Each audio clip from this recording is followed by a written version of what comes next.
The fact that you can be both Scottish and British and you don't have to choose between the two of them. Those are powerful arguments that need to be made, and we will not be let up until the polls close in a year's time. But aren't people looking to you to say, well, I'm tempted to vote yes, but I'll stick with you because I trust you and I've known you a long time? The proposition that we should split, that we should become independent, is coming from the nationalists. Do we remain within the strength and the security and the opportunities that come with the United Kingdom, or do we cut loose and go it alone? Is actually, are we staying in the United Kingdom or are we leaving? But what you're proposing is a one-sided debate. I mean, no, why do we have to wait for the alternatives? This is going to be the most important vote in 300 years of Scottish history. What you're saying is, trust us and we will deliver. You're requiring this enormous leap of faith. Why, if you accept now the status quo is no longer an option? Hundreds of thousands of French people live and work in London. It's not an argument out of spite, no, out of malice. I'm a very practical person, and I'm also emotional about being Scots, and I'm also emotional about being Scots, and I'm also emotional about being Scots. The majority of people in Scotland have voted for independence to make a currency union work, because they will have voted in favour of that too. Yeah, well, remember, I'm Scottish here. Yeah, well, remember, I'm Scottish here. Yeah, well, remember, I'm Scottish here.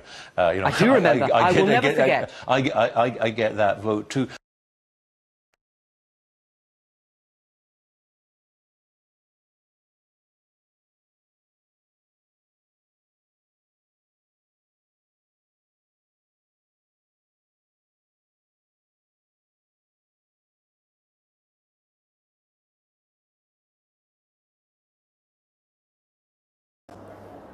He'll be trying to invoke it in the cause of maintaining the union. That Olympic spirit, these Olympic images, clearly so central to what he's trying to say. Tessa Jowell, the Labour MP, who's here today. Tessa Jowell, what's it like to be coming and talking to me in support of a Tory Prime Minister's speech?